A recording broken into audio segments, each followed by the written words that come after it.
Magsiupo na pong lahat. Magandang gabi po sa inyong lahat. Magandang gabi po, Father. Pakibati ang inyong katabi ng Merry Christmas. Merry Christmas po sa inyo.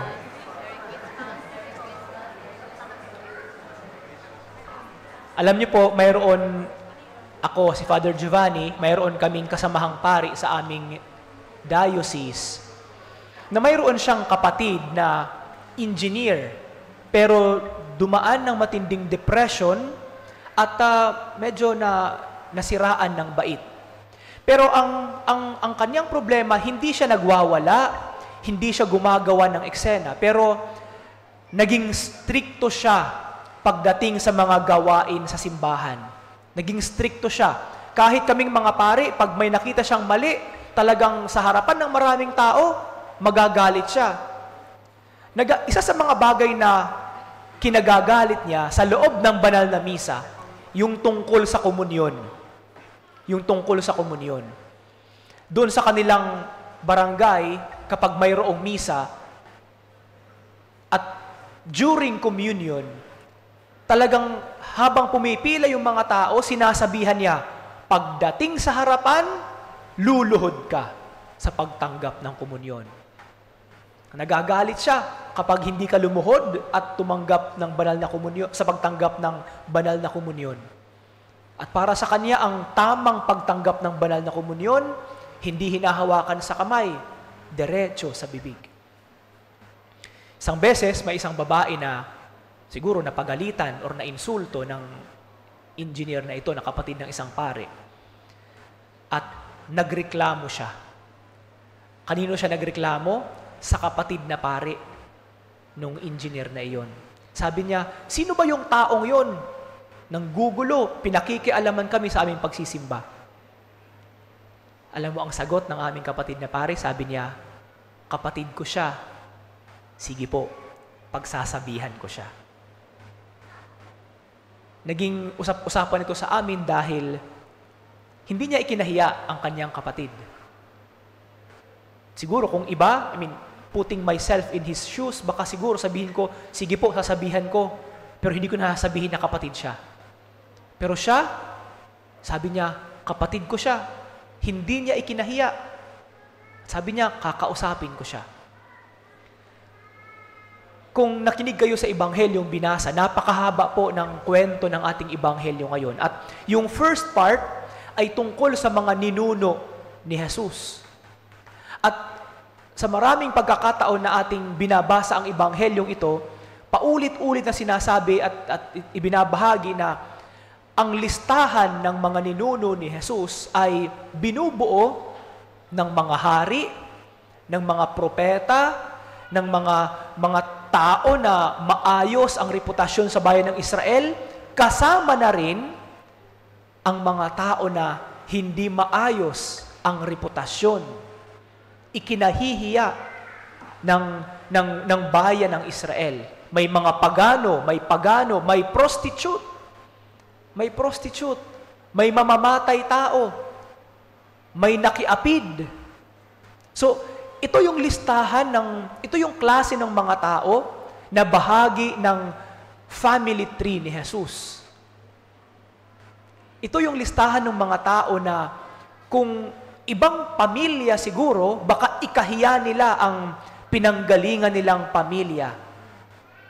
Pero para kay Jesus, hindi lang niya ito ikinahiya, kundi ang mga tagasulat ng Ebanghelyo, isinulat pa nila ang bawat tao na miyembro ng bahagi ng pamilya ni Jesus. Kasama na yung mga tao doon na hindi maganda at maayos ang reputasyon. Ang dahilan nito dahil ipinapakita sa atin na ang ating Panginoong Jesus naging bahagi ng ating kwento sa history ng buong mundo at ipinakikita sa atin na maging ang ating Panginoong Jesus, ang kwento ng kanyang mga kamag-anak ay mayroon ding tulad natin mga tao na ikakahiya ng karamihan, mga tao na hindi maganda ang reputasyon, mga tao na mga puno ng mabibigat na mga kasalanan. Pero bakit sila kasama ng kwento sa buhay ni Jesus? Dahil ipinapakita sa atin na ang pagdating ni Jesus dito sa mundo, hindi lang para sa iilang mga tao na maayos ang reputasyon, mga tao na hindi mga makasalanan, kundi ang kanyang pagdating at pagliligtas ay para sa lahat. Ay para sa lahat. Ngayong bispiras ng Pasko, iisa po ang pwede nating pagnilayan, ang biyaya ng pamilya. Ang biyaya ng pamilya. Bawat isa siguro sa atin, kung bibigyan ko kayo ng pagkakataon na magbahagi, o di kaya isipin lang ang mga miyembro ng inyong pamilya, mayroon siguro mga tao na i-exempt natin sa listahan. Mga tao na nahihiya tayong i-mention o nahihiya tayong maging bahagi ng kwento ng ating buhay.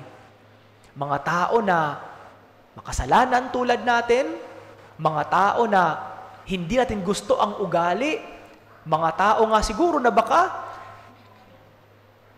nakaaway na natin, bahagi ng ating pamilya, hindi maayos ang ating relasyon sa kanila. Pero bakit kaya bahagi sila ng ating pamilya? Bakit pumapayag ang Diyos na maging bahagi sila ng kwento ng ating buhay? Upang ipaalala sa atin na walang perpektong pamilya. Siguro yun po ang pinakauna na pwede nating pagnilayan sa ating sarili. There is no perfect family.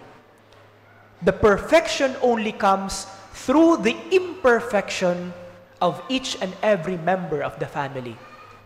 Kapag tinanggap natin ang kahinaan ng bawat miyembro ng pamilya, yun po ang nagbubuo sa kwento ng bawat isa na miyembro ng ating pamilya. There is no perfect family. Walang perpektong pamilya. Yun po ang una. At ang pangalawa siguro na pwede nating pagnilayan, ang bawat miyembro sa ating pamilya, hindi lamang sila bumubuo sa kwento ng ating buhay, kundi sila rin ang nagbibigay ng dangal, ng kaligayahan, ng pagkakaisa sa atin. Sa araw, sa panahon ng Pasko, iilang mga pamilya, magkakamag-anak man ang nagnanais na sa araw na ito, buong-buo sila. Iilang mga pamilya ngayon ang nag-iisip na sana kumpleto kami bilang isang pamilya, sama-sama kami bilang isang pamilya. Pero hindi pwede, hindi posible, o hindi na pwede. Kung sa araw ng Pasko, ngayon, mamaya sa Noche Buena, kumpleto kayo, magpasalamat. Magpasalamat. Dahil hindi lahat binigyan ng ganong biyaya. Sa inyong pagharap sa pagkain, ipagpasalamat hindi lamang ang pagkain ng inyong pagsasaluhan, kundi ipagpasalamat ang bawat miyembro ng pamilya. Ipagpasalamat ang mga kahinaan ng bawat miyembro ng pamilya. Ipagpasalamat ang presensya ng bawat isa. Ang bawat isang miyembro nagiging bahagi natin, hindi sa ating kagustuhan, kundi dahil biyaya sila ng Diyos. Ang bawat miyembro ng ating pamilya, hindi man maayos ang ating relasyon, ikinakahiya man natin sila, ayaw nating makipag-relate sa kanila, pero biyaya sila, regalo sila ng Diyos sa ating buhay. Kaya mga kapatid, sa kwento ng genealogy ni Jesus, ng mga ninuno ni Jesus, nararapat din sigurong balikan din natin ang kwento ng ating bawat pamilya. Na sa bawat pagkakataon na kayo o tayo ay nagsasama, sana po may mga naiisip man tayo o may mga tao man tayong hindi gusto, sana po nandun pa rin ang ating pagpapasalamat.